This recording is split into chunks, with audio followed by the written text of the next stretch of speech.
Broncos country, what is going on? We got that 10-game winning streak.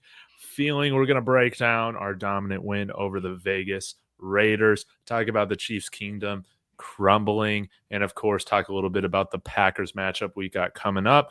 Before I get into the intros, I want to say thank you to Kalshi for sponsoring the channel. David Talks Broncos. Use the code DTB. Get yourself a $10 bonus when you deposit 10. And hey, let's make some money on the Broncos beating the Chiefs here in Arrowhead, because that's how I'm feeling about it. So, yeah, this is going to be a great episode. First off, we have to make a warm welcome back to Kodiak. Hey, got a new setup in the studio. Got a brand new nose, dude. How are you doing? How are you feeling after this Broncos victory? Man, I'm feeling great. I missed being on with y'all. You know, I was itching to get on with Mark and Jeremy yesterday. I still didn't have my splints out, but my nose is fixed. My nose is healed, and I'm feeling even better, especially now that the Broncos brought it home. So huge shout out to y'all. Shout out to Hydro for acknowledging me in the chat. But yeah, happy to be back, y'all. Dude, let's go. Well, let's go ahead and get into it. Y'all be sure, smash that like, share this with Broncos country, get in the comments, subscribe to all the channels, and let's go ahead and dive into it. We'll start with Mark and work our way around. What is your first takeaway from this Broncos 24-17 victory over the Raiders?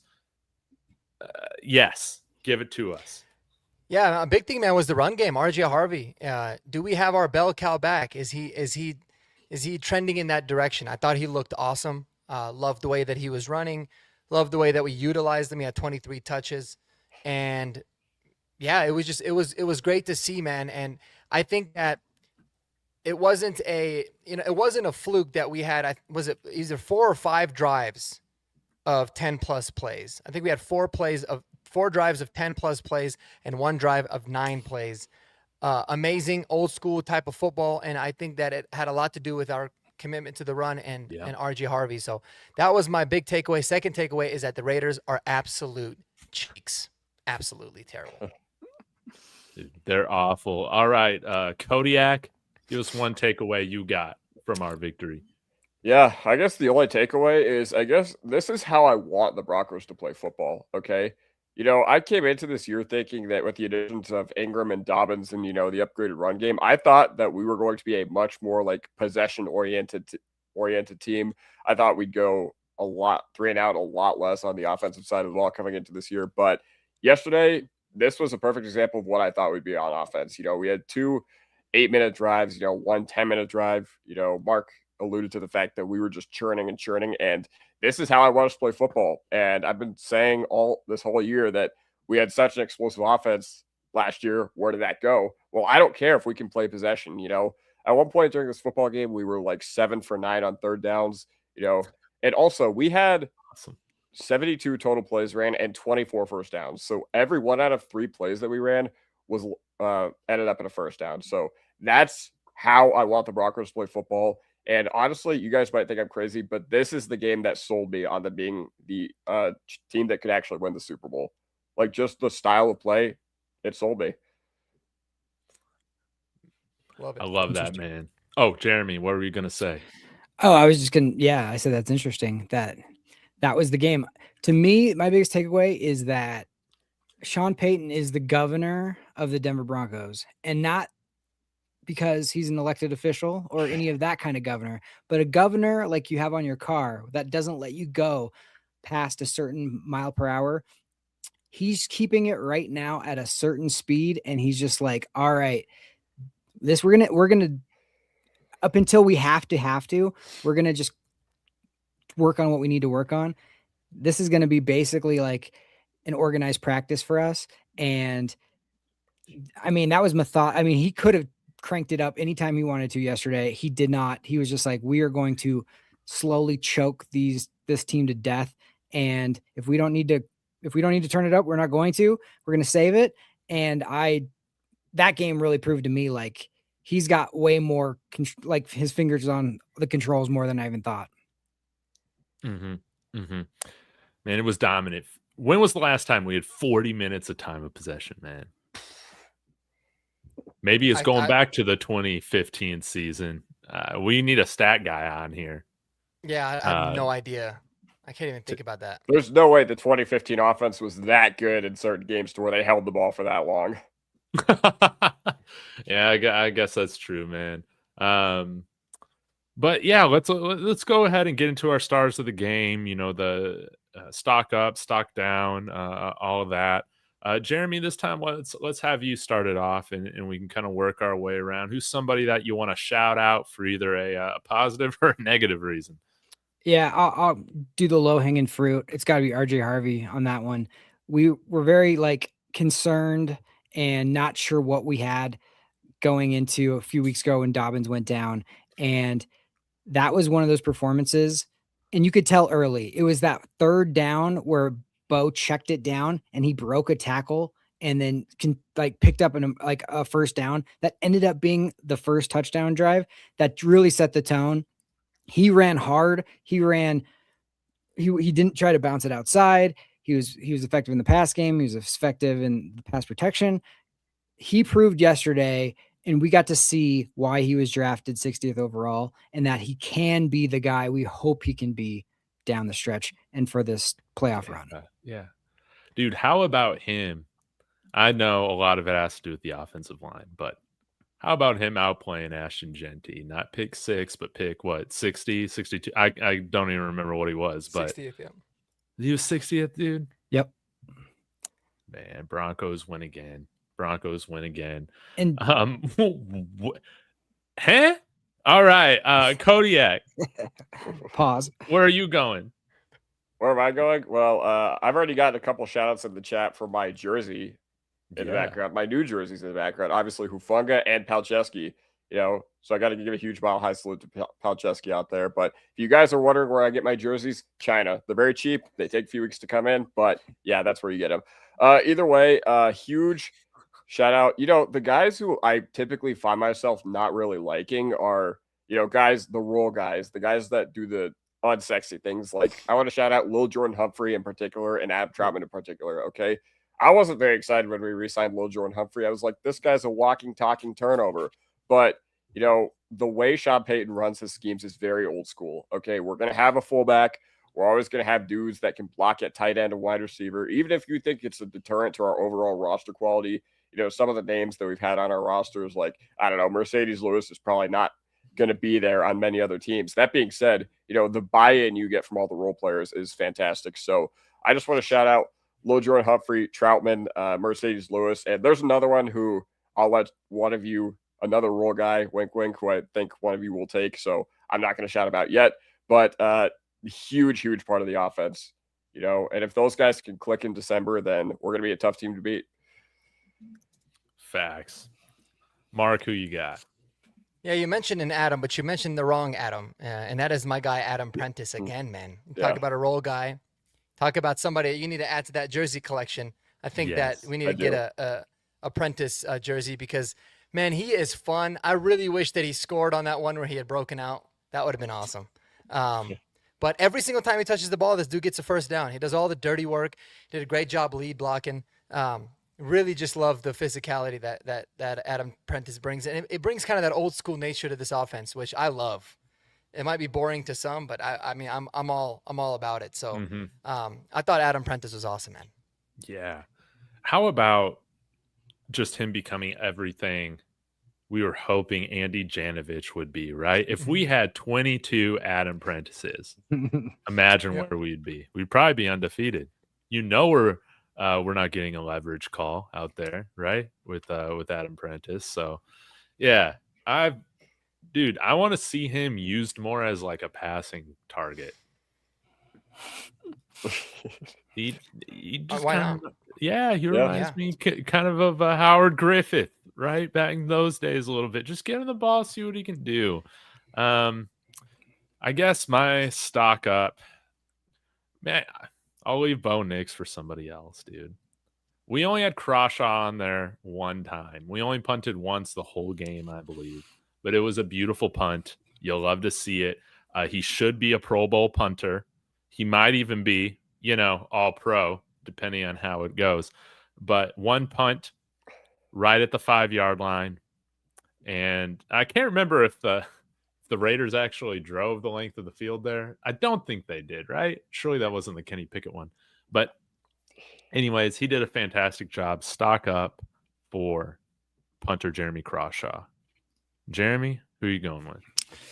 Yeah, dude, Adam Prentice, just to piggyback off him real quick. He needs like a walkout song, and it should be the song from The Apprentice. Remember that? Did you guys ever watch that? The Money song? Money. Yeah. Yeah, it's been like how Johnny Manziel used to do it, because he's a apprentice, so that's like perfect. Come on. And he can, dude, like, just to piggyback on the pass game, like when he does get a little screen out there, he will catch it and then like murder a safety. like I would not want to be a safety trying to tackle him. They'll get tricked. So yeah, no, he's been absolutely legit. That third and 2 or less, where they do like the I formation, just like fullback dive, it's been 100%. I thought he was going to run that fullback dive for a touchdown yesterday. Dude, I rewatched that. He goes to stiff arm the guy, but he put it out too early, and the guy pushed his hand down, and then he kind of like leaned down and went down. I was like, oh, if he could have just timed it slightly better, there's no way that guy's tackling him. Mm-hmm. All right, you left Bo for somebody else. I'll pick him up. Like, he was absolute money yesterday. Like, calm, just in control, man. Like, that was as smooth as you could get. There was no passes at all that were like, what were you looking at? I mean, what was his pass percentage? It was like 31, 38 or 30, something crazy. He completed 81.6% of his passes. Yeah. I mean, the second rookie to ever have a 10-game or the second time a second-year player or younger has ever had a 10-game winning streak. And that's with a guy named John Elway who did that as well. So, I mean, going on the road and just finding the moment and just meeting the moment, not getting like caught up in a trap game or this is going to be too easy. Like, what a great leader, and just handling his business, you know? And I like the fact that on that second down at goal, on the first drive, when he could have ran it in and didn't. And then I felt like for Sean to dial up a quarterback run after that, where he scored, and that score was so similar to the one he did in college against CU, because that was the first time I ever saw Bo Nix, was when I was watching CU was undefeated, Oregon was undefeated. They met up, and I went to CU. I'm a CU fan, right? But like, Bo Nix and the Oregon Ducks absolutely destroyed us on that day, but he had a run in just similar to that. And I was talking to Mark yesterday. Let me ask you guys a question. Does it feel like Sean took that delay a game on purpose, so it was like goal from the 3 just to get it back a little bit so he could run that play? Because it felt like a weird delay a game right there. I get what you're saying, because I get it. Like, if you ever play Madden or the college football game, like, it's hard to play red zone offense inside the 3 and get like the looks you want, especially. But that's more of a thing when it comes to like passing. So I don't know, but I'm curious to hear what the other guys think. Did you notice that, David? I thought it was a good point you brought up yesterday, but Bo did talk about it actually on the post game, and he had just said like it was unfortunate we took a penalty there. It kind of made it a little bit more difficult, so it didn't seem like it was on purpose. But would he say it was on purpose? That Bo's not the type where he would like tip that either. But Sean better say it was on purpose. Sean would say it's on purpose. Sean would say, he's like, look how much smarter I am than everybody else in the NFL. Yeah. How about that? So, it was interesting, but I love that call. It was great. Shout out here to Mike Carmelini over at Mile High Monsters. Subscribe to him. But he said the last time the Broncos had the time of possession, like 40 minutes in a game, it was 2013 against the Titans. Were we rocking the backfield with Willis McGahee and Noshawn Marino? That was it was Ronnie. Well, that was Ronnie. Or was Ronnie Hillman? Maybe it was Ronnie. I don't know, actually. But that was peak Payton season. Yeah. Oh, yeah. McGahee was out of there by 2013. Yeah. So it was Noshawn and maybe a little bit of Ronnie Hillman. Yeah. Man. Thank you, Mike, for that stat. All right. Who are we on for stock up? Me. All right. It's interesting from the guys you expect it from, but we literally did not know if this guy was going to play or not. Thursday we got a pretty good scare with Zach Allen, getting on the injury report with a calf strain. And then he just comes in and he just absolutely wrecks the interior of the Raiders. And I'm just like, what? Like, dude, this guy was on the injury report. He was like, was he a DMP or was he limited? I forget on Thursday. You guys probably DMP remember better than I do. Mm-hmm. Yeah. But, he comes in and he has injured Geno Smith 3 times this year. Dude, that's maybe terrible. 4. He injured him. No. He's injured him 4 times this year because he injured him twice in our first game and then he knocked him out of the game. And then he injured him twice yesterday, once on the hand, once on the shoulder. So obviously it's unfortunate. I think it's funny. Like, it's not funny to see guys get hurt, but it is a funny coincidence. But yeah, huge shout out to Zach Allen. Once again, you expect it from the guys that you expect it from. And injury report on Thursday, no problem. Shows up and does all pro things yesterday. Facts. Mark. Well, firstly, before I get to my stock up, would you guys believe there was actually a leverage penalty just called a little bit ago against? I was wondering. I'm like keeping my eye on it. What happened? It's probably that same official. Yeah, the Chargers were going to kick a field goal. Then there was a leverage call, and so they gave him the first down. But then they still settled for a field goal. This game's been an eyesore. Stock up is Marvin Mims, man. The guy's just a stud. All he does is make plays. We need to get him involved in offense more. But I saw something on Twitter. I wanted to shout him out, but I didn't bookmark it like an idiot. But I think he was like the first player it might have been Mike Carmelini actually. Let me make sure I get it right. But anyways, while I pull that up, Marvin Mims just unbelievable punt return. The way he affects the game and is always staying positive too, man, is kind of the coolest thing when it comes to just, he doesn't really get the ball that much, but all he does is make plays every time he does. So you got to love that. But yeah, it was Mike Carmelini. So he said, Marvin Mims has scored a receiving touchdown, obviously 8 of those, a rushing touchdown, a kick return touchdown, and a punt return touchdown, which is obviously super rare. And his average on punt returns is higher than Hall of Famers Devin Hester up to this point in his career. Yeah. So super special player on that. So wanted to give a shout out to Marvin Mims. Another shout out that I have is, another stock up that I have is the game manager label, because I never understood it. It always drove me crazy. I always talked about how Peyton Manning and Tom Brady were the best game managers ever. And Bo Nix talked about it. He is a game manager. Every quarterback is a game manager. You're either a good one or a bad one. And I think we have a very, very good one because he seems to be able to manage the game super well. Very dumb label. Don't know, why it was ever a thing. I think maybe people were like, oh, you're not flashy or whatever. But the best quarterbacks manage the game well. Anybody in a management position knows that you just have to manage to the situation and make the best out of it. And that's what we got. We got a damn good game manager. So, everyone wants to come up with nicknames. Like Drake May's nickname is Drake May, which is obviously kind of weird. So we should do Bo, game manager, Nix. I'm good with that. Dude, I love it. Yeah, Mr. Keith coming in here saying, I love that Bo embraced game manager. I'm right there with you, man. When you just manage the game, you're going to have the time of possession. You're going to move the ball. You don't need to put up 35 points, man. You don't need to be doing that every game. So a few more things here. Seth Lloyd said, also stock up JL Skinner. I see 34 on every special teams play. He laid down the block for Mims on that touchdown. Prentice and Troutman were also everywhere. This is funny. Bo Nix as the Gary Harris reference. Yes. 82% completion for Bo Nix. Yeah, it was hitting everything in stride. He was in rhythm. And Martin bringing this up, could coach's preference for tall wide receivers be keeping Mims off the field? They very well could. I mean, he likes tall wide receivers, but I got to shout out, man. Got to shout out Courtland, Sutton, baby. My DH gate jersey came in. It was awesome. By the way, shout out to Kodiak for the recommendation. They should sponsor you. Yes, we got our favorite Chiefs fan Zigzag in the chat. What's up, 6'7", baby?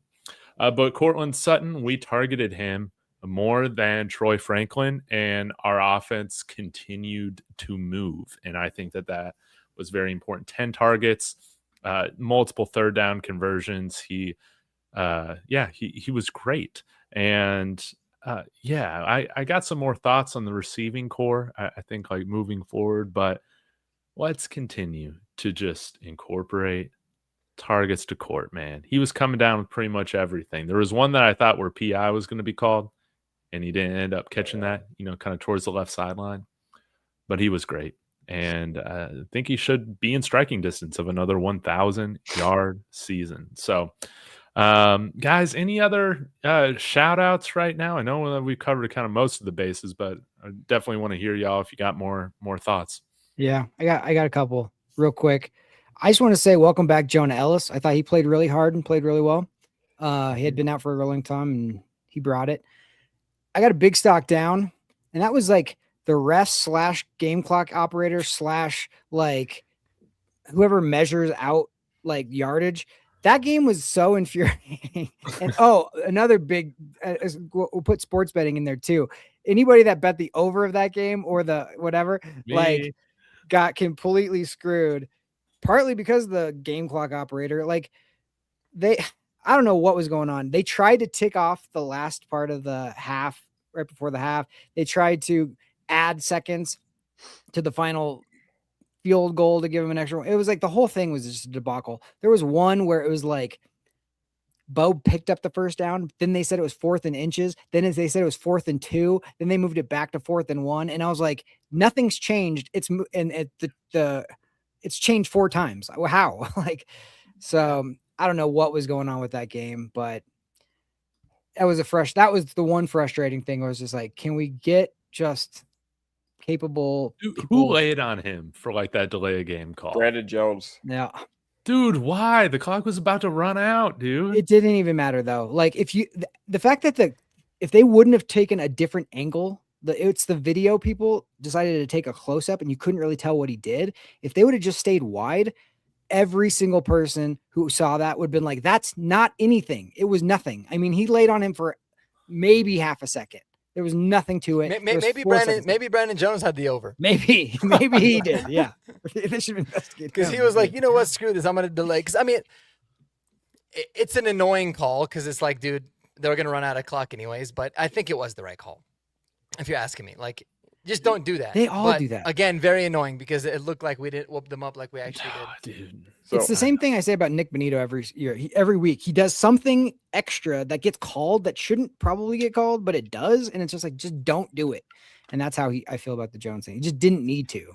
There's no way. I was so annoyed by that. Me too. Whole sequence. And dude, what the hell's up with you, Pete Carroll, kicking the field goal, dude? You're such a loser, man. Dude, he's like Joe Biden. I see all the memes of him as Joe Biden. And I'm like, dude, such a Joe Biden thing. Kick the field goal right there. Dude, just throw for the touchdown, man. He thought the game was tied. That's why. He didn't know where he was. Literally. Yeah. No, but I did want to mention Brandon Jones because I do have 2 small stock downs, but I just want to hear what you guys think. I'm not here to rip on these guys because I love both these guys. But Brandon Jones, obviously, he's one of those guys that you just expect high-level play, and you pretty much just always get it. He's one of those guys that when you don't notice him, it's a good thing. He's like the dictionary definition of that because throughout his time here, besides the picks that he got against Colts and Tampa last year, I'll be watching the games. Then afterwards, I'll be like, oh, Brandon Jones is on our team, and he played a good game. But, the fourth quarter, I think he's largely responsible for why that went bad. I saw a lot of people dunking on Riley Moss again. That pick get touchdown. That wasn't his fault. It was Brandon Jones' fault. Brandon Jones didn't play deep enough. And also, just laying on the guy, yeah, that was odd. That was really odd. But because they were not spotting the ball in 5 seconds, the game was over. Okay, so stupid. You touch Trey Tucker down in bounds. They are not spotting the ball. 40 yards up the field in 6 seconds. But another guy that I wanted to mention is Troy Franklin. Holy cow, man. This guy's like Riley Moss, but the offensive version. Okay, I don't mind the bobble play because that was honestly just a really good hit by the Raiders defender that was well timed or whatever. But the one where Troy Franklin had that hit him in either the chest or the face mask, I feel like there's one of those every week. And once again, I love Troy Franklin. I think, we obviously had big expectations for him coming into the year, but sometimes there's road bumps, and sometimes, once again, you talk about quarterback development not being linear this year with Bo Nix. Wide receiver development's not linear either, especially one you took in the 4th round. So, yeah. But I just want to hear your thoughts about that in general, that situation. He's like the first wide receiver I've seen in a long time that's better at catching with his chest than his hands. And I'm like, stop letting it, just catch it with your hands, dude. I'm like, keep preaching, like, catch it with your hands and bring it in. Every time he tries to catch it with his hands, it's like drop, miss. If he catches it with his chest, for some reason, he's catching those. Like the bobble play was an unbelievable way to like hold on to that. And I don't know how they friggin' figured that out. But if they have an ability to take something away from us, they will. But like, yeah, it's like, how do you miss the easy ones and make the hard ones? But dude, Pat Bryant needs to be getting more targets than him moving forward. And yeah, Troy can still develop. I'm not out on Troy, but I'm out on him being our number one option, being our number one targeted guy game after game. Like, I'm out on that. I think that right now he should probably profile to be that number 3 wide receiver for us. And yeah, I wouldn't mind seeing a little bit more Pat Bryant on the outside. And Mark, I'm curious if you feel that way too with how he played. I think Pat Bryant should get the most targets of anybody at this point. I mean, because at one point, Troy Franklin had the most targets on the team. That doesn't make any sense. All Pat Bryant does is make plays, make life for Courtland Sutton and Evan Ingram and everyone a lot easier. So yeah, I'm all for that. In terms of Brandon Jones, I thought I was pretty down on him as a stock down. A stock down that I have too is Pat Surtain. I mean, let's be honest, he hasn't really been very good since he's come back from injury. So I'm hoping that it's just that, or it's rusty, but he hasn't really seemed like himself. Crazy amount of penalties that he's been drawing. Kind of looks a little bit hesitant still. And you can make the argument that since he's come back, this defense hasn't been as good. Obviously, I don't think it's his fault, but I'd like to see Pat Surtain turn back into the Pat Surtain that we know. Because I felt like he's been a little bit disappointing. But overall, yeah. I mean, there's not really too many other stock downs that I can think of. I got one tiny one. Oh yeah, it was Talanoa Hufanga just felt like half a step slow yesterday for some reason. I don't know what it was, but he just wasn't. He was everywhere the couple games before, and yesterday it just felt like, man, he was just right there. But that's a minor gripe, really. Yeah. That was the only thing. Yeah, like he's been a little. He hasn't been Hufanga since the bye, I want to say, but great opportunity for us to turn it around against Green Bay for sure. For sure. Yeah, I'm trying to think if I got any stock downs from this game that we haven't mentioned. I can't, dude. We just dominated. Brandon Jones stock down because I lost like $5. Thanks. $5. Yeah. I just mess with a little fun money over there on Kalshi, guys. Code DTB. But yeah, we got some other things, some other great comments in here that I think are worth discussing, and they're kind of in line with some of the things that we were texting about moving forward. But this is a really good comment here from Derek. He said, I still have hope that Payton is going to unleash Bo's legs in the playoffs and catch these teams off guard. Sometimes it seems Bo wants to go out of his way to not run. Yeah, I mean, he had a broken back around this point last year, right? So, yeah, I think he's done a good job of avoiding hits. I was taking a look last night at all the NFL stats, and there's some guys that are like below him, but not anybody that's been a consistent starter for like every game this season or like 90% starts. Dude, he's taken the least amount of sacks in the NFL when you're just looking at the starting quarterbacks in the NFL. I think it's only like 18 sacks on the year. So he's done a good job of not getting hit often, which is great. And building off that, I guess this is a question, what do you guys think about this run game? Will we see more of Bo? How far do you think the Broncos are going to go? Honestly, honestly. Yeah, what I don't know. Kodiak, what do you think about these questions here? Do you want to start with the run game or how far we think the team will go? Go, how far the team will go.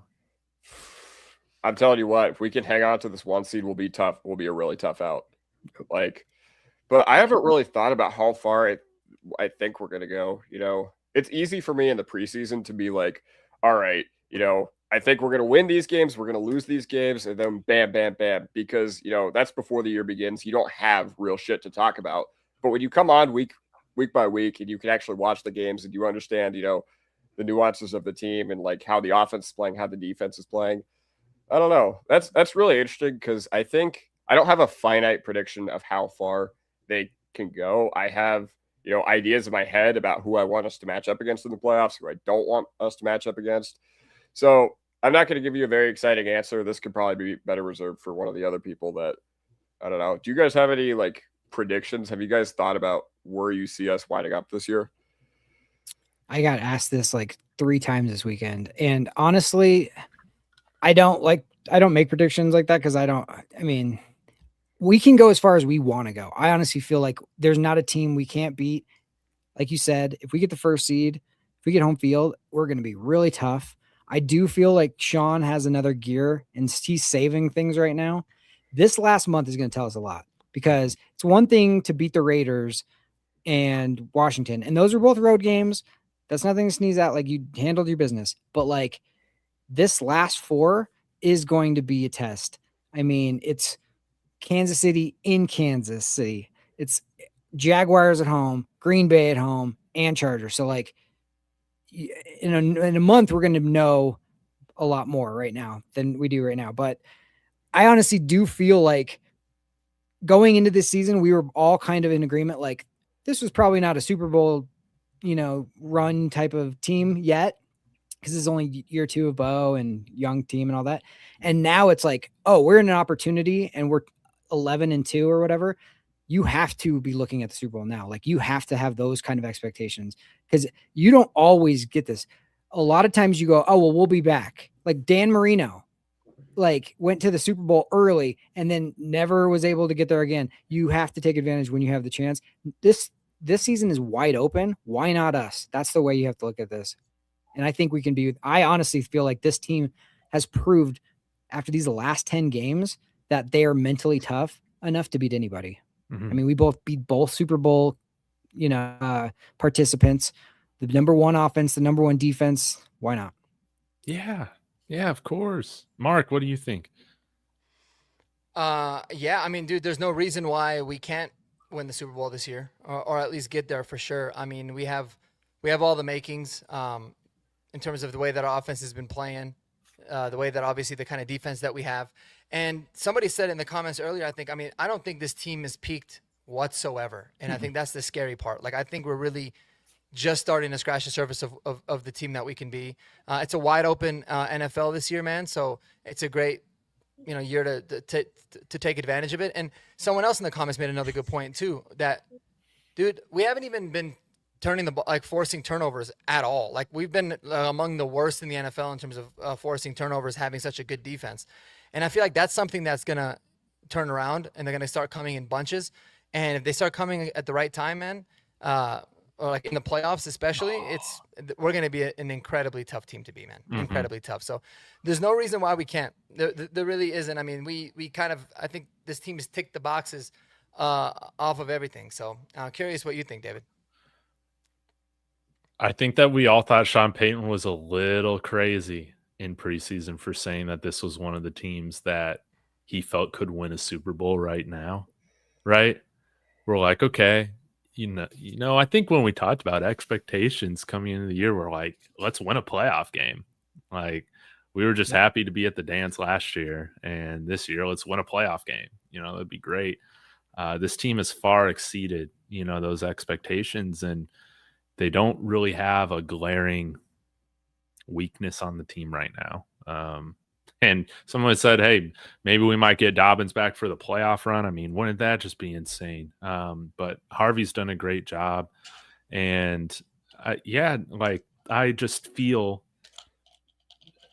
I feel the same feeling that I felt like in 2015 with this team. And I call this a prediction. I feel like I've said it on here before, but if we get the number 1 seed in the AFC, I think we go to the Super Bowl. Like, it's just hard for me to see us dropping 2 home games. I think we can beat anybody in the AFC, and the Patriots aren't battle tested like we are. That's how I feel about it. So I think this could be a special year. Didn't Ben Roethlisberger win his Super Bowl, his second season in the NFL? Yep. And he was much worse than Bo's looked. Yeah. Yeah. So that's what I'm saying. Like, I think he came into do it. Denver too and beat Oh, us. that one hurt. Oh, That yeah, one hurt. that's right. That's 'Cause when we Jake had that Plummer great- We were the number 2 seed, and Jake and Plummer. we We were had worried beat about New Indy. England. Yeah. Yeah, we were worried Jake about went Indy, full and effort then mode. Indy lost, and we're like, oh my god, we got this game at home, Yeah. and we got absolutely boat raced. So Plummer that's the threw, thing, like, man. 3 Is picks. that's the thing is like you never know what happens in a league. But I'm curious. I want to get you guys' thoughts on something. Maybe we'll start with David, since David always goes last. Do you feel like this team has to lose a game? Nah. I know some of the players have talked about that, but I just I think Like, it doesn't should- worry you that, like, okay, let's say if we win out, that would be a 14-game win streak going into the playoffs. We'd be the number 1 seed. Doesn't it freak you out? Like, oh man, this team's won 14 straight. Oh no, I don't really think about. I'm not You really. don't? Maybe I nervous think about it that. too much, because that's like all I think about. Yeah, because again, I just think that they should know after winning 14 games they can go win a 15th one. Man, I'm not stressing about any of that. Really. Now, if we lose, I guess I will moving forward. I'll care about it, but I think because we win in different ways too, it makes me a little bit less nervous about that. Like in 2013, when we won all those games, you kind of knew the formula that we kind of had to play with.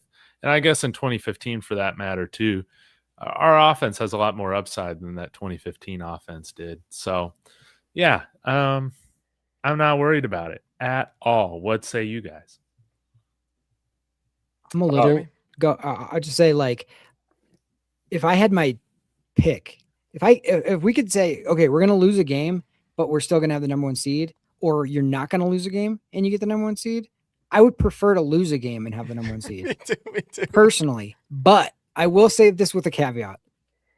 Normally, when you win 10 games in a row, and at that point it would be 14 in a row, you would be so freaking hyped by everybody and your mom about how great you are that's what I wouldn't want. This team, for whatever reason, and there's people in our chat right now saying it, this team is not hyped at all. Like, we could win 14 in a row and people be like, yeah, whatever. Like, leading the league in penalties, we're 11-2 right now. Yeah.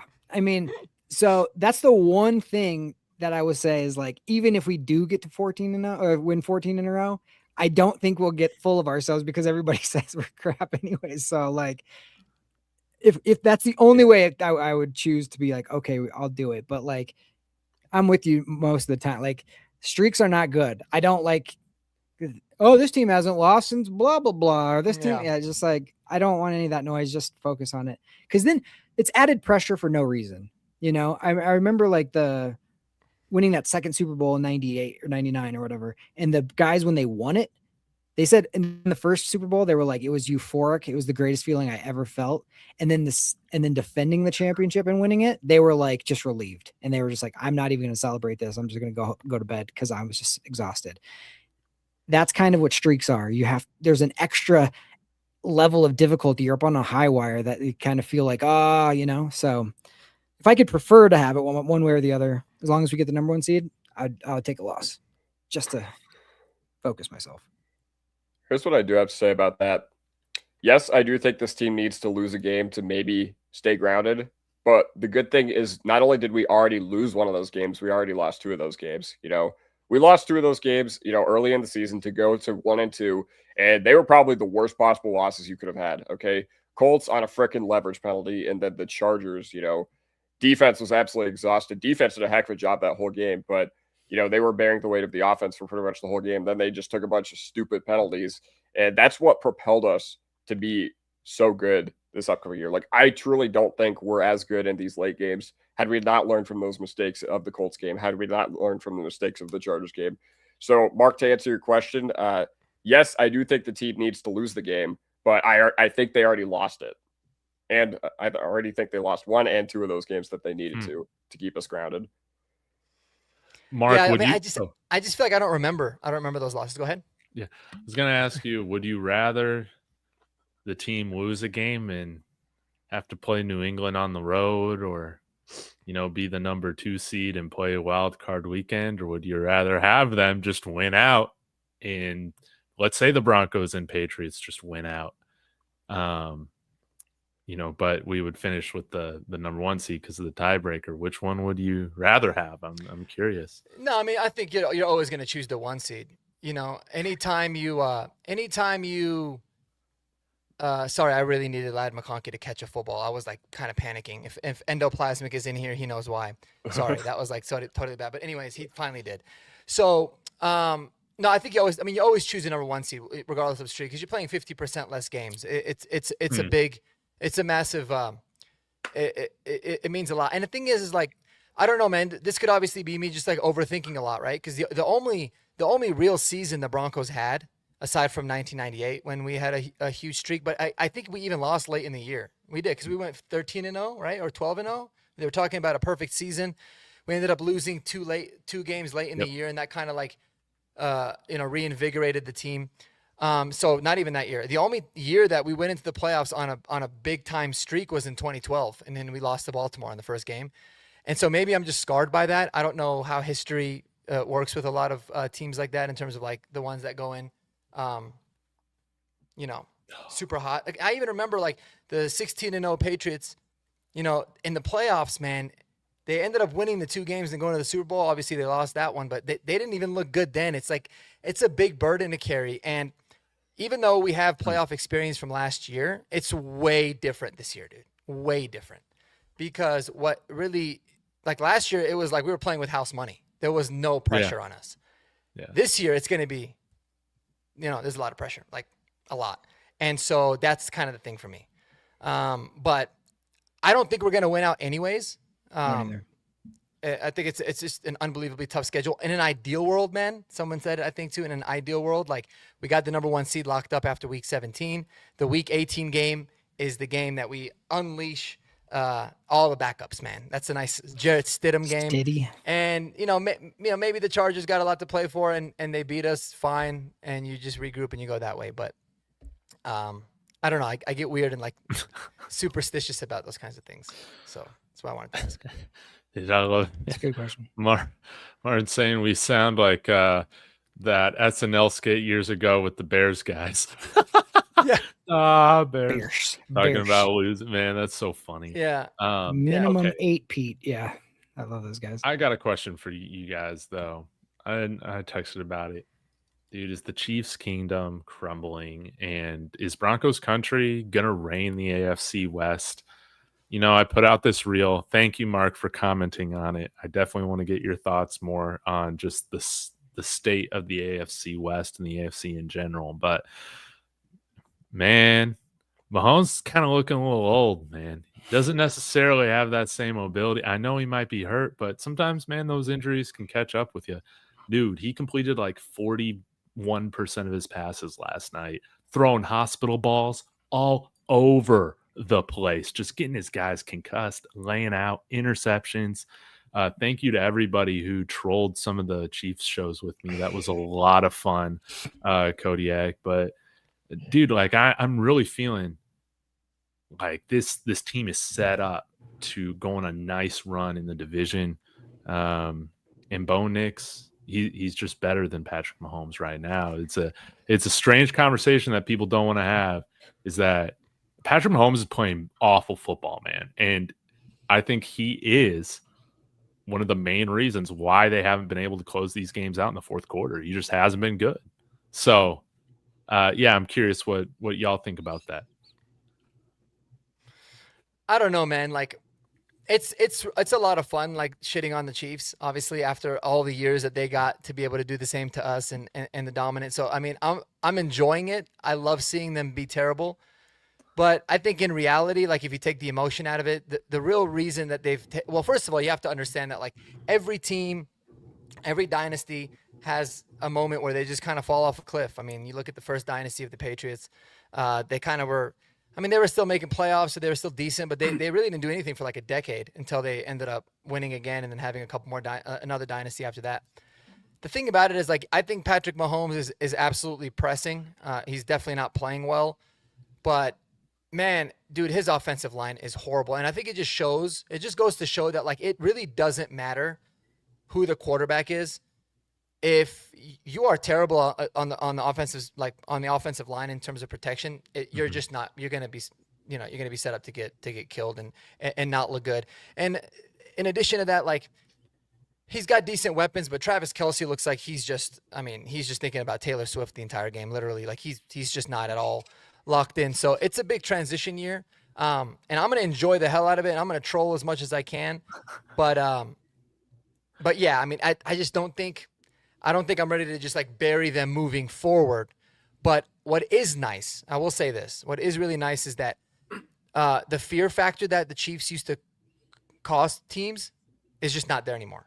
And I remember that happening with Brady the first time. Like everyone was like, man, I don't want to play the Patriots. And then we were like, who cares? Like it's the Patriots for a long time until they ended up having another one. So that's really big too. But man, as we've seen, like people in the teams in the NFL can turn it around.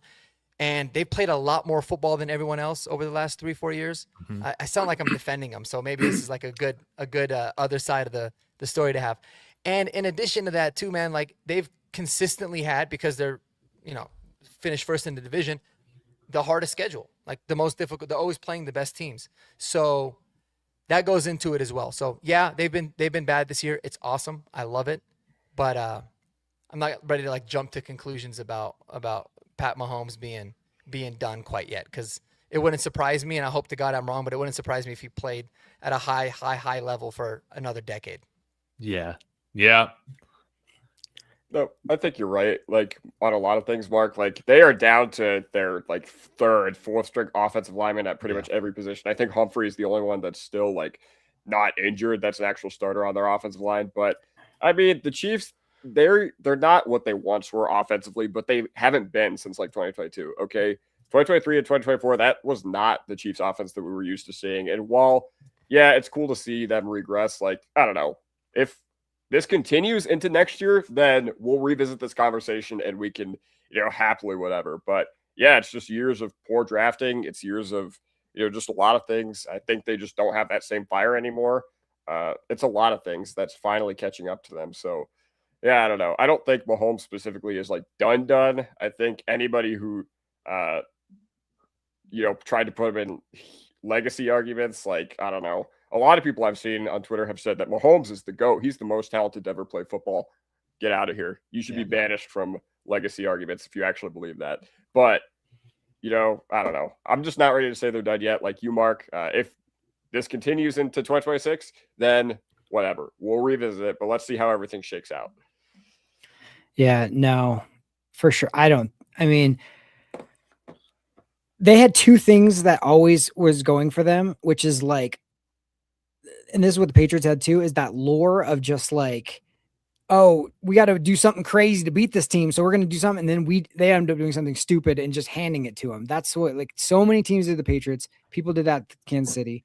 And they, like, let's just be honest, the Chiefs' kingdom was built on like the biggest house of cards of like refs help I've ever seen in my life. And so like once that one card got pulled, the whole thing came down, in my opinion. And Patrick Mahomes is a great quarterback. He's a great football player. Andy Reid is a fantastic coach. Everybody seems to love him. His mustache is gross, but other than that, he seems like a great guy. But people aren't scared of them anymore, and they're not getting like every benefit of every single whistle anymore. And those two things, we talked about this yesterday. Me and Mark did about the Raiders. 2 years ago, we were drafting 12th. The Raiders were drafting 13th. We take Bo Nix. They take Brock Bowers, who's a great player. Obviously, he's phenomenal. But like, we built our team different than the Raiders did. We built it inside, then out, and we didn't go for the sexy positions and like all these. Like, that's not where we put our resources. And Kansas City was so always constantly going for the Clyde Edwards-Helaire or the Worthies or whoever, instead of like, they're like, we got Chris Jones, who's, in my opinion, their second best player of that whole dynasty era, whatever you want to call it, and Kelsey, and they had Tyreek Hill. Once Hill left, they were able, it was miraculous what they did last year to string those wins together, but they had the help. Now they don't have the help and they're not winning the close games. Now they're pressing. Now Andy Reid's making mistakes. Patrick Mahomes making mistakes. And, the shine has come off. But yeah, I'm not going to doubt. It's going to be interesting.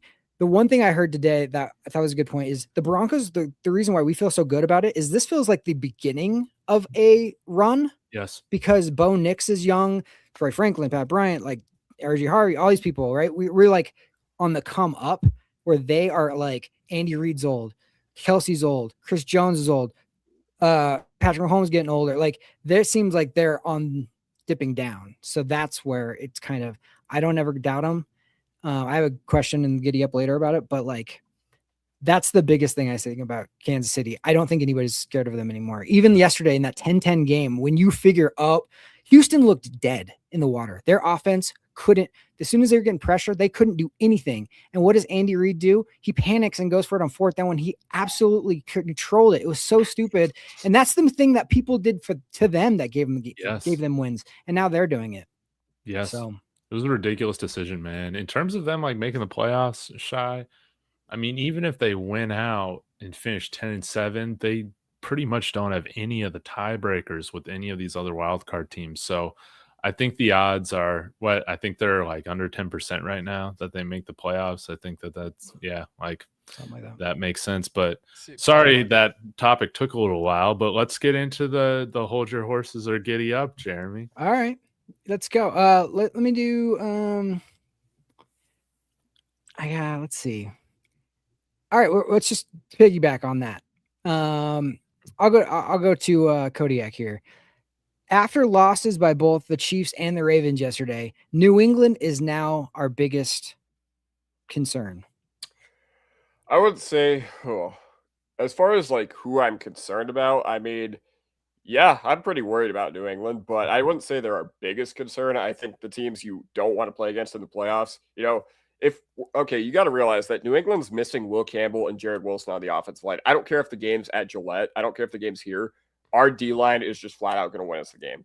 That's just the reality of the situation, especially if those guys are not healthy by the time we play them, if we do end up playing them. So I wouldn't say that yet. I know they're on a pretty good run, but A, they're not battle-tested. B, they're not winning the Super Bowl.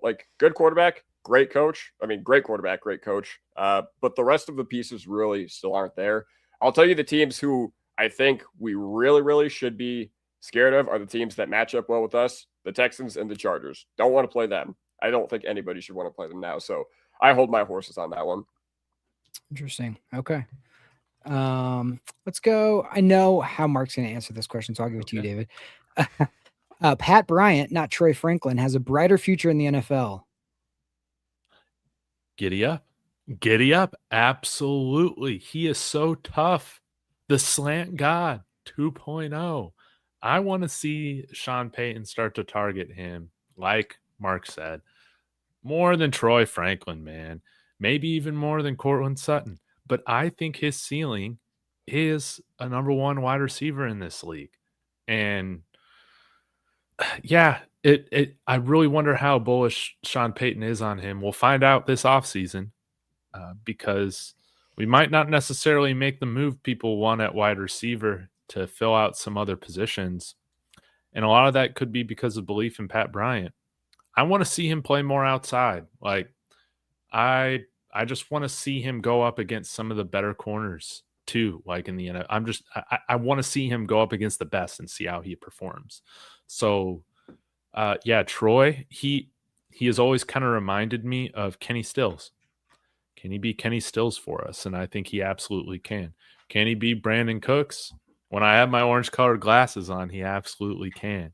But I think I feel really good about that Kenny Stills comp. You don't necessarily want him to be your number one or number two, ideally.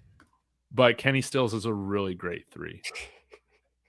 I think Seth earlier compared him to, hopefully, he could get to Emmanuel Sanders, which if he gets to Emmanuel Sanders, then I'll take that every day of the week. Yeah. Emmanuel Sanders was an absolute beast. He was underrated, in my opinion. I think he's very similar to Jerry Jeudy, but without being a little bitch on the sidelines all the time. That was one of my thoughts is like, and Jameson Williams is another comp too, but Jameson Williams. Yep. Yeah. But he's totally like Jerry Jeudy, man. Like he's good at getting open, especially in the short to intermediate routes, but he's not a little crybaby if he doesn't get a lot. In fact, he's the opposite. Like that's what I've actually liked about Troy the most is he's always locked in, man. His effort's always there. Like he brings a positive energy, you know, and good or bad. So kudos to him. But yeah, he's way better than Jerry Jeudy, in my opinion. Well, it's like inconsistent hands, check. Like always open, check. Like an absolute like terror off the field as far as like always dramatic. No check. He doesn't have that part. And that's why Jerry Jeudy's Brown. Drops a lot of balls. Right. Inconsistent Big hand. check. Yeah. He does block though. Yeah, but the big difference is that we took one over CeeDee Lamb and Justin Jefferson. The other we took in the 4th round too. Exactly. And very true. And anybody like thinking about that, like people remember Troy Franklin's a 4th rounder, Pat Bryant's a 3rd rounder. So, I mean, both of those look like good picks, you know, right now for sure. So, my last question here from Mark. RJ Harvey is RB1, not only for the rest of this season, but for the foreseeable future. Ooh, that's a really good question. I say giddy up on that. Let's go. Just because I don't have a reason to think that they're not going to commit to him. Because here's the thing, man. Like, until he proves that, like, he's absolutely not going to be a workhorse running back, and I don't think he's proven that he can or can't be yet, they're very invested in him. Like, Sean Payton loves him. Not just by taking him in the 2nd round, but like how he talks about him. And the thing that's been really impressive with RJ is that he's grown in an aspect of his game that I didn't even think he did a lot in college. And that's, you know, catching the ball and pass protection and all that kind of stuff. Like you see him, you grew a lot there. So you got to think that he's going to be able to do it as a running back. But I love the toughness, like the contact balance was showing, the tough runs, and the vision is only going to get better. Like it's still, you know, he still wants to cut it outside. But I think so, man. I certainly do, because I feel like Sean really wants to have a Kamara in a sense of like, we're going to keep you on the field all 3 downs. You might catch it.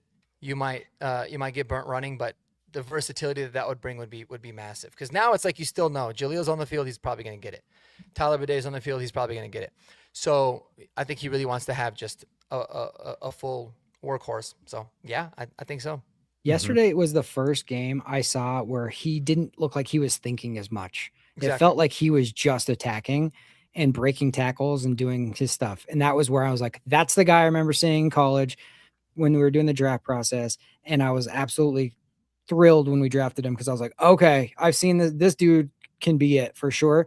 One thing that I saw today, I saw JFM talking about RJ Harvey today, and he was like gushing about him. And he was saying that's a testament to the way we bring in those type of guys and those type of players. He's a former quarterback. He hasn't even played the running back position that long, and he doesn't have the wear and tear. He's built for it. Like his legs, quadzilla, he's insane. He's got speed. He's got vision. Like there's no reason why this guy can't be an absolute beast. And I think we're seeing like the very, very like tip of the iceberg with him.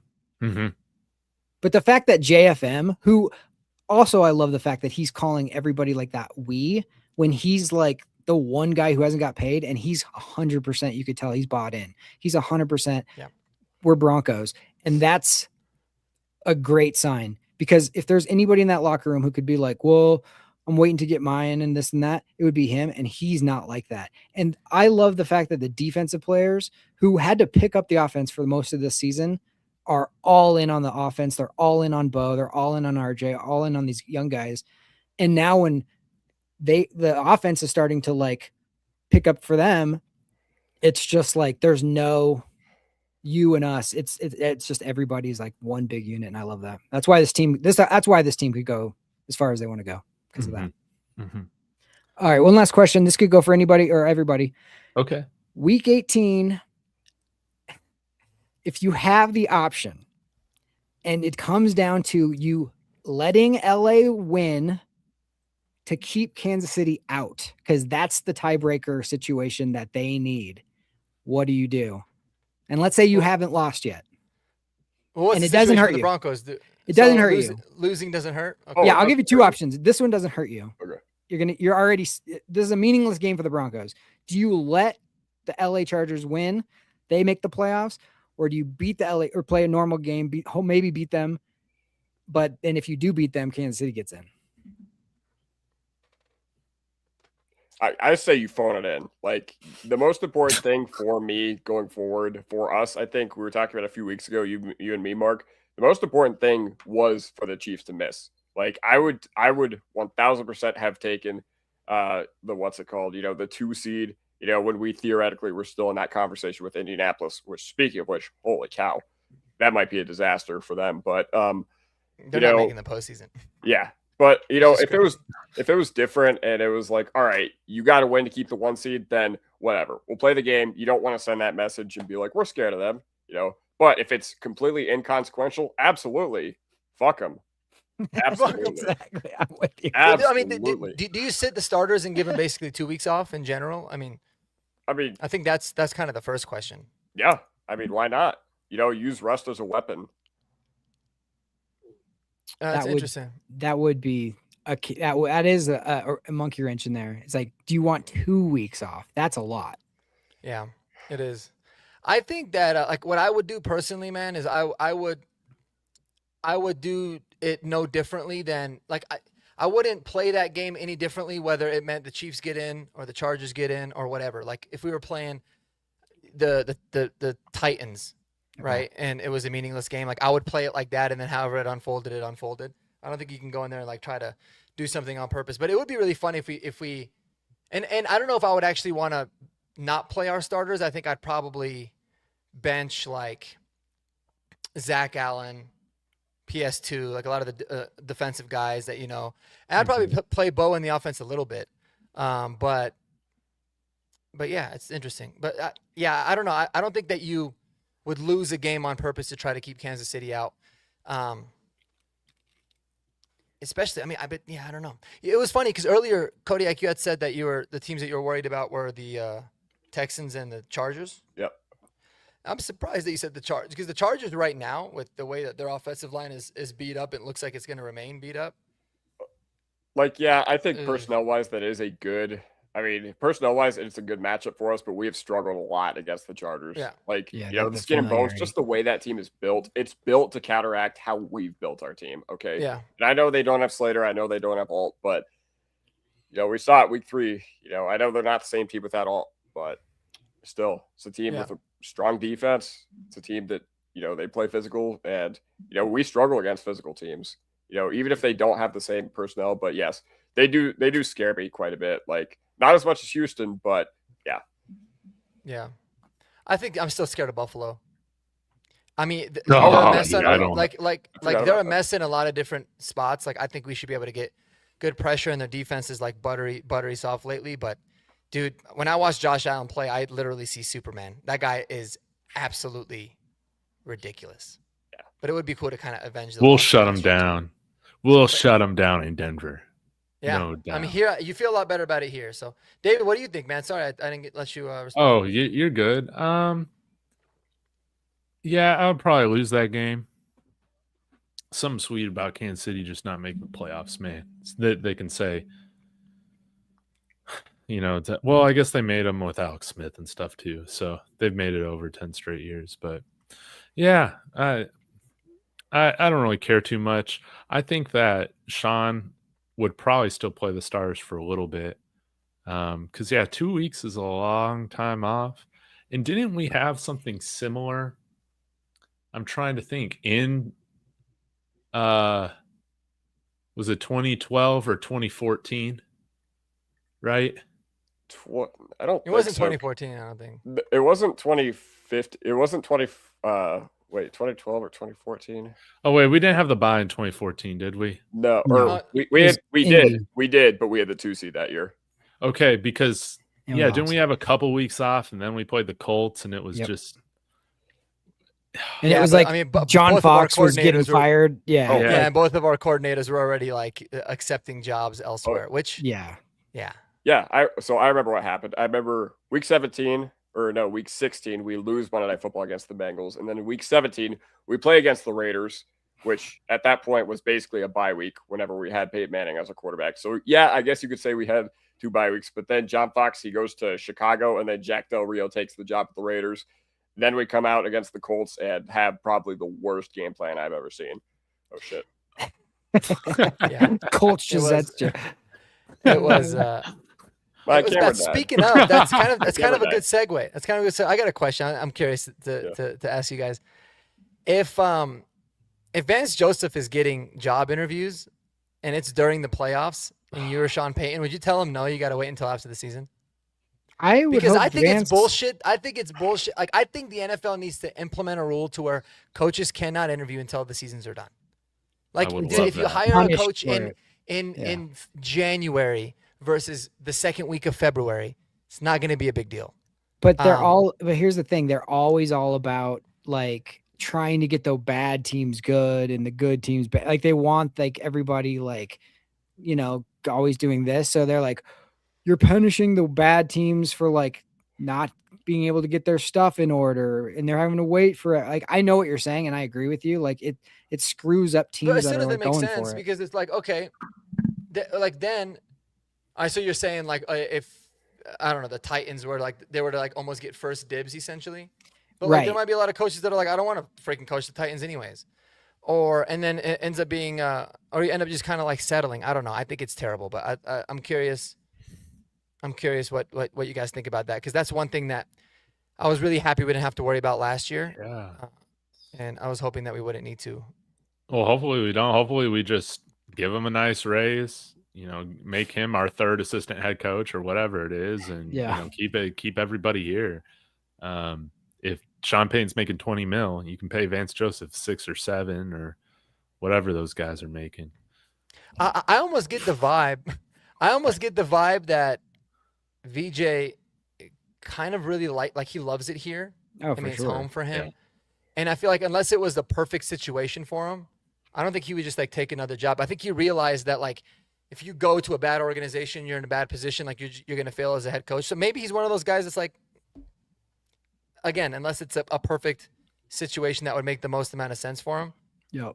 I don't think he would The, actually the wanna only go. job I could see him interested in this year would be the New York Giants job, because you would like to think they already got the quarterback figured out.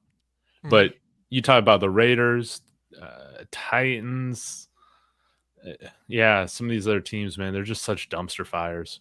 Don't you think Why? the Giants would pick like an offensive coach though? Like for I think they Denver? should. Yeah. I think Did, they should. But like with I think, with the idea of, having Neighbors and Dart and Scadaboo or whatever, you kind of already got the nuts and bolts for your offense figured out. So why not just try to, unlock the guys on the defensive side of the ball and rebuild the culture there? Because they have talent on the defensive side of the ball. They just can't do anything. Abdul Carter's falling asleep in meetings, right? Yeah, Well, exactly. The other team that resides in New Jersey had also like high like weapons for them, and they absolutely wasted them year after year because they didn't know what to do with it. So That's true. it's, I don't know. Like to me, it's like when Sean came in and he drafts Bo, like now we're like the offensive coaches get swallowed up. Like even if you get a good offensive coordinator who like helps Dart and does all that stuff, he's gone. And now you're having to constantly like refill that role. Where if you have an offensive head coach, that he's not going anywhere, and then you can kind of. Mm-hmm. So that's I my love the thinking. offensive head coach philosophy. That's what I always prefer. But I think again, Davis Webb, his connection to the Giants franchise. I think maybe you could, if you're Vance Joseph, you try and sell him on, I'll get this defense operating like an elite defense, and Davis Webb is going to unlock this Giants offense. And that's when you pull out all the Walmart gift cards. Yeah. Oh no, that's when I tell Davis Webb, go do your thing. I'm sick of hearing about him in the comments saying how we need to have him calling plays over Sean Payton. I'm so sick of that. So go. He's been great Davis though. Webb. Yeah, I love Davis Webb. Yeah. But Mark, I realized I didn't answer your question. I don't think you want to screw over someone and be like, hey, you can't interview until whatever. But, it's kind of a balance because you're not screwing over someone by like telling them, hey, you can't do this until whatever. But, they want to get their coaches, they want to get their new regimes in the building as quick as possible. I get it. Like if I were the Titans, I'd want to hire the dude as soon as I possibly could to start looking, more time for trying to turn your franchise around, more time for draft prep, more time for free agency. But so there's just kind of got to be a balance. Like I don't think Shanahan blew the Super Bowl in 2017 or because he knew he had that 49ers job. I don't think that was on his mind leading up to the Super Bowl. I think it was like, all right. He did blow it, but well, yes, that's true. I don't think he but he didn't need to. Yeah. Sorry, the perks are kicking in. I could see Vance being like, hey, everybody already hates you enough, Sean. Let's blame it on you. Let's say you can't. I don't want to take this job, but I don't want to publicly. So you tell me I can't interview for this for 3 weeks out or whatever, and then do it. That would be the way he should manipulate that. Because Vance is such a nice guy, and Sean is like doesn't give an F about it at all. So I feel like the only job, and David's not gonna like this, but I think the only job that Vance Joseph actually, I think, should take if he was offered it, and would actually do a good job as a head coach if actually offered it, is the Colorado Buffaloes. If Prime left. Oh man, dude, that would be pretty cool. Like having Vance come back to coach the Buffs eventually. That would be really cool. Yeah. Cordell Stewart has also expressed interest in wanting to be a college coach. But is he coaching at all, Cordell? No. But I'll tell you what, Vance will probably make more from Walmart money than at CU. That'd be my thought. But dude, I would love it if he coached the Colorado Buffaloes. Yeah, that would be cool. I'd like to see Cliff Kingsbury, side note, in New York. I think he could really I think he'd do a good job with Jackson Dart, but he might get him killed like he got Kyler Murray killed too, so who knows? Dude. It's just it goes to show you how like that everybody always wants to just advance him to the next job. Just because you're a good coordinator doesn't mean you're going to be a good head coach. Like certain people are just good at the overall, and some people are so good at like the X's and O's. Like Josh McDaniels should never be a head coach, but he's a freaking good coordinator. Unbelievable coordinator. Yeah, right. So, and I mean, Wade Phillips, you could say that too. Vance has been that so far. I'm not saying he can't be a good head coach, but he wasn't the first time around for various reasons. But that is one thing. It's like, I always want to know, I'm sure most of these guys, 99% of these guys want to get the head coach label and do that. But it's also one thing to say of just being like, I could live in the same place and just like the coordinator for Kansas City's defense, Spagnuolo. He was a head coach for the Giants after he had won a Super Bowl, and he was decent, but now he's not getting a sniff like ever again. And I don't, because he's older, I guess, and he's defensive coach, but like, I think he's happy being he's racking up rings over there, or had. So yeah, I watched an interview with him like a year or two ago, and I think he was like, hey man, I would love to be a head coach again, but if it doesn't happen, then whatever. Yeah. I like what Seth Lloyd's saying with this. Not gonna lie, I've always liked Vance, but he grew up under Wade Phillips. He should carve his legacy creating the best defense the league has seen. Yeah, I like that. Yep. I'd be a big fan. I would definitely be a big fan. Yeah, Eagles up with 2 minutes left, guys. I don't know if you're keeping track of this, but this has been a disastrous game. We've had Jalen Hurts throw 3 interceptions, lost a fumble. I think Herbert's thrown an interception and lost a fumble. Herbert sacked 7 times. Just crazy. Sounds like somebody's regressing. Jalen Hurts made history tonight, though. Did you see that? The history he made? Jalen Hurts made history tonight. He's the only player, since they kept track of stats, that threw a pick and lost a fumble in the same play. Holy cow. Oh, he threw a pick and lost a fumble. He threw a pick. The guy that picked him off fumbled, and he picked it up, and he started running, and then he fumbled. Oh, my gosh. I need to find that. And then the Chargers got it back. So Yeah, I was playing against him in another league in fantasy. He literally got -4 on one play, but it was so funny because it's like that might never happen again. I mean, that's got to be a crazy circumstances. But yeah, he made history, so that was he's legendary in my book. Damn. You know what? I gotta change, Mark. We gotta beat LA week 18, dude, because I'm sick of getting Harbaugh. I'm sick of losing to freaking Jim Harbaugh every single time with Sean Payton as coach, dude. Yeah. No, I agree. It's something that bothers me. And it would be so funny if it was a meaningless game for us. We played our backups and we beat them with their starters and to keep them out of the playoffs. Dude, like, I bet we could beat them. We could beat them with our backups. I would troll them for the next 15 years. Like, remember that one time Jarrett Stidham and Adam Prentice as the starting running back kept you guys out? Dude, Adam Prentice, 200 rushing yards, 5 touchdowns. Yeah. Clinton Portis game. Jarrett Stidham and Sincere McCormick just ran all over you. Yeah, dude. Yeah, we signed him. Is he better than Tyler Bidet just out the gate? No, but he had some pretty good games. Like, actually, he had some pretty decent good games. Like, if you look at it, but he's small. Some people were thinking he's going to be a big back. He's another Jaleel type, but he's Harvey. He's RJ. He's RJ's. Yeah, he's RJ's size. Yeah. So he could spell RJ. If these guys, if our offensive line ends up really figuring out how to block for this, like for that type, McCormick could be a great like change of pace, like come in and give you the exact same style if RJ needs to get spelled. So yeah, I think that's a smart move. I think similar to Elijah Moore, like he won't be activated or he won't play unless there's injuries, in my opinion. Yeah. But it's good to know that we at least have another body on the practice squad. Did they announce who he cut? Oh, I didn't see. Dude, did we cut the corner? Reese Taylor? No, Reese is on the 53. Yeah. I don't know. No, he's still. He was inactive yesterday. Oh, yeah, I just don't know who they took off of the. Off the practice squad. But instead of Reese, they cut Wallow. Yeah, they brought Wallow back. They waived Garrett Wallow. What if they cut Caleb Lohner? Well, they already cut him off the practice squad.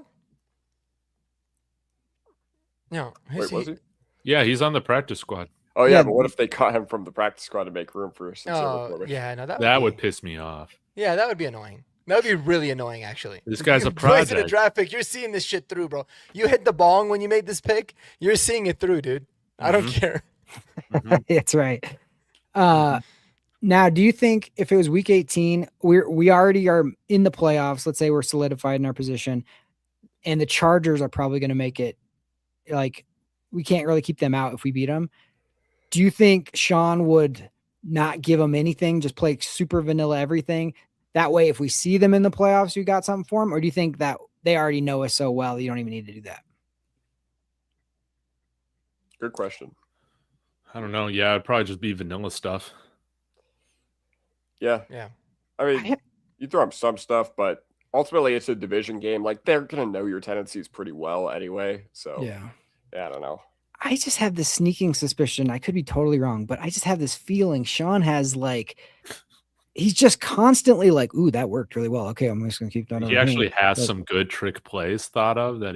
Not necessarily trick plays. He's trying everyone that doesn't work so far, but I just feel like every time, sometimes like we get, up tempo's going good. Oh, we're doing that. Worked every single. Okay, let's just hold on. Let's put that over here. We're not going to do that anymore. Like, I just have this feeling he's got like the last 20 minutes of practice. He's like, okay, these are the plays we're saving for the playoffs. Like, I don't know why, but I think that there's a lot of looks. Like, dude, like all the fullback dives were given Apprentice, the little leak outs were given Apprentice. Like, those are purposeful things where it's like he's gonna have some plays come off of those. Mm-hmm. So don't be surprised if you see like a fake fullback dive or something, or a fake dump out. But I don't know if he's gonna change up a whole. Dude, they got no answers, dude. When A.T. Perry gets put on the field. And I have no answers for him. This wouldn't be a horsepower hour if his name went on. Dude, it would be funny though. It would be funny if like they ended up deactivating little Jordan Humphrey for this game, like they did Estime last year in the playoffs, and they elevated and activated A.T. Perry, and he just that was the secret weapon. It would be like this show would go absolutely viral, absolutely viral. Yeah. Imagine, We'd be able to retire off an A.T. Perry legacy game. Yeah. Didn't Bidet get 2 touches in that playoff game too? Imagine A.T. Perry gets like, I don't know. Dude, if he gets 1 touch, dude. Yeah, imagine he gets like imagine he catches a touchdown. Oh my Dude. God, to win the game, bro. Dude, Mercedes Lewis, he'll be active, right? Maybe. I guess hopefully we get Atkins back, but dude, Mercedes Lewis touchdown. It's got to happen. He hasn't scored touchdowns since 2023. I was thinking they were going to call one up in the red zone for him. I was hoping. Yesterday. But at the very least, week 18, you go and get Mercedes Lewis and A.T. Perry their touchdowns because that's what's needed to unlock the Super Bowl. Yeah. Touchdowns from both those guys. That would make sense. Remember Shanahan, he saved like Howard Griffin till the Super Bowl. He got like 2 or 3, like 2 touchdowns in the Super Bowl. And then he like made a huge play to get us into the Super Bowl the year before. Like he was primarily a block the whole time. And then he gave him his stuff in the biggest moment. So that was pretty cool. Yeah. I could see him doing that. The one play yesterday where I was upset at Troutman and then I like thought about it for 2 seconds and I was like, never mind, is when he got completely like rolled by Max Crosby. And then I was just like, come on, Troutman, block somebody in your life. And then I'm like, Troutman's never blocking Max Crosby. He should never even been in that position. And then they threw Mercedes Lewis. Yeah. Then they threw Mercedes Lewis. Strong arms. They literally show him on the thing and he's just holding him like, what are you going to go? I know. It felt like a lot of the times, it felt like the Raiders were very jumpy at the line of scrimmage, like trying to bat a lot of balls. And I remember I'd see our guys just go like this to their defensive linemen all game long, like put them into air jail. It's totally true. Kitty cat. Air jail. The cat's like this, the cat's like. Yeah. What did I do? Last week, I want to say like that one play that we were shouting out to Evan Ingram, that one in overtime where he took it and got 41 yards or whatever. I want to just the one little bit of that was awesome by Bo is not only did he like change the play to that and wait for it, but he threw it over 2 defenders. And that was a play that was the type of a throw that had been getting batted down all season long. And he's made that adjustment. And I forgot to make that little point, but that's one thing that I've noticed is they haven't had as many batted balls in the last few weeks, which that's another thing about Bo Nix is like, he's definitely works on his stuff. The feet look better. That looks better. That's what you got to love about that kind of guy. Stays off social media. Yep. Except for horsepower. He's watching that. Yes. Well, we know Sean Payton watches Horsepower Hour. That's right. That's the only reason A.T. Perry's in the doghouse right now. Those internet shows, man. You guys love your internet shows, don't dude. you? Right. He's like, Herbert almost took that sack right there. That would have been disastrous. Are you guys watching this, man? Never bad. Oh, yes. One thing I never mentioned throughout this entire hour, 23 minutes, is Sean Payton today said, we need to get Marvin Mims involved more on the offensive side of the ball. First thing I responded to that tweet with was, you could have literally copied and pasted that quote from any Sean Payton presser like over the past 3 years. Like, I'm sorry, dude. Yeah. So it's every week for 3 years. The fact that he said it, I guarantee you 10 touches from Marvin Mims this upcoming week. 10, and then that's it. Just to like shut everyone up, kind of get ahead of it, and go right back to it. Oh, that would be nice. He gonna feed him. That would be nice. All right, guys. Do we think the Chargers make this kick? Oh, shoot. Is it coming down to this? 4th and 1, 12 seconds left. Extra. Are they down 2 still? They're down 3. Oh, I think they make this kick. Yeah, Cameron Dicker is nails, dude. Like, I hope I cursed him, but he's so good. Man. But he's a Charger. He's nails, but I was about to say, don't underestimate their ability to charger. How far of a kick would it be? I personally think it goes right down the middle. 46 right hash, and y'all see that? And his pipe game down the middle. Yep, right down the middle. We got OT. Overtime. Oh, one little thing about the Packers upcoming. I just want to say we are stacked with the Packers playing the Bears, then us, then the Bears, which is like, and they're battling it out. Yeah, but they're like battling it out for first place. So it's like, is this like, are we an 11-2 trap game? Like, you know what I mean? Like they have to worry about next week and they adjust. They can't show what they want to show for next week on us either. Cause it's like, they're so worried about the division. That's more important than this game is. So like, I just thought that was an interesting way the schedule was kind of hit. Yeah. I think we win. But the Packers are a good team, obviously. But I'm just not going to pick us to lose a game out, really at all right now. And Jordan Love is not better than Bo Nix. No, he's not. And no.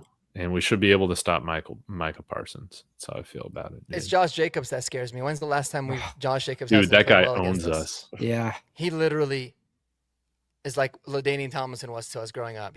Every time he plays us, he kills us. And our defensive backs, they've looked good, but like PS2, Riley Moss, KD, like Jaquan, they're gonna have their hands full. They got Watson, they got who's the first rounder that they picked that everybody loved? Golden. They got some speedy freaking players, dude. Yeah, and Jaden Reed is coming back for them too. Yeah. So that's going to be a fun matchup with our secondary, dude. Christian Watson, somebody has to cover him when they put him in the slot real well, but we got the guys to do it, man. We're very lucky they're without Tucker Kraft. They still got Musgrave. So yeah, Musgrave's good. Hasn't Musgrave done like nothing in the NFL though? He's been a tight end like too. If he was a Bronco, he'd be our second best receiver tight end. Okay. Yeah. From a stats standpoint. But he's still talented. And I saw him make one play yesterday, so he's there. No, I mean, they're a good team. It's gonna be a really fun matchup. I'm actually really looking forward to this one. Yeah. It's a good measuring stick. You know why we're gonna win? Because we had all these close games in 2015, and then we played against the Packers in 2015, and we absolutely blew their doors off. Same stadium, not the same scenario because it's later in the year than that 2015 game was. But I'm going to be there, and when I've gone to Broncos games in the past year and a half or since the beginning of 2024, they have not lost. Granted, it was against the Titans, it was against the Giants, it was against the Colts last year, and it was against the Browns on Monday Night Football. So all those games, they were stressful. Every single one of those games was pretty stressful, but we'll pull it out. And it was with your old nose, too. Yeah, exactly. Yeah. Can you breathe like on a whole new level now? Actually, I can't because there's still so much internal swelling. But week or so, it's coming. Yeah, it's coming. Dude, let's go. Well, guys, I think I'm going to shut this thing down before overtime. Real quickly, guys, go around, plug your stuff. We'll start with Mark. Yeah, you guys can follow me, Marky Sports Denver, on the YouTube, Marky_Sports on Twitter. I usually have a lot of fun on Twitter too. Been trying to post more on TikTok, but I'm just kind of giving up on that. But anyways, we're going to do a lot of deep dives on the Packers, man, because last week it was like, how much can you really deep dive on the Raiders? So I'm really excited about this game and get some of the content out. So yeah, check it out, man. Also, obviously follow all the channels that you see on the screen here, and go show Miles some love too, man. At his channel, and it's escaping me right now. What's the channel called? Crushing It Show on YouTube. Yes. Sure. Kodiak. Yeah, so I am Kodiak Broncos on YouTube and TikTok, and I'm starting to post on Instagram too, except I don't really like posting on that platform. I know David's killing it on those, so while you're checking out my TikTok, go subscribe to David on TikTok as well. But yeah, I do Denver Broncos tonight, and I'm going to start that again here pretty soon. I don't feel well enough to talk like for probably an hour by myself, but when I'm with these amazing people, they make it easier. So I'll start doing that again for those of you who are in the chat and curious. And yeah. Beautiful. Jeremy. Yeah, Broncos Unbridled on YouTube, and I do post games with Mark, and hopefully we got a win 11 in a row. That would be fantastic. I would love the Packers at home. The fact that we haven't lost at home in a long time, we got the Mile High magic back. Yeah. Like that's the thing I have always known growing up is like you come to Mile High, take home, the L with you or whatever. But let's keep that going. So dude, no doubt about it. Guys, please subscribe to all my friends. Links in the description, all of them. If you haven't subscribed to David Talks Broncos, what are you doing? Get in here. And, we're on our way to overtaking the world domination with Horsepower Hour, guys. So thank you so much for joining in. And hopefully we'll be back to talk tomorrow or next Monday after the Broncos hopefully get their 11th straight victory. Until then, go Broncos. Broncos. Peace.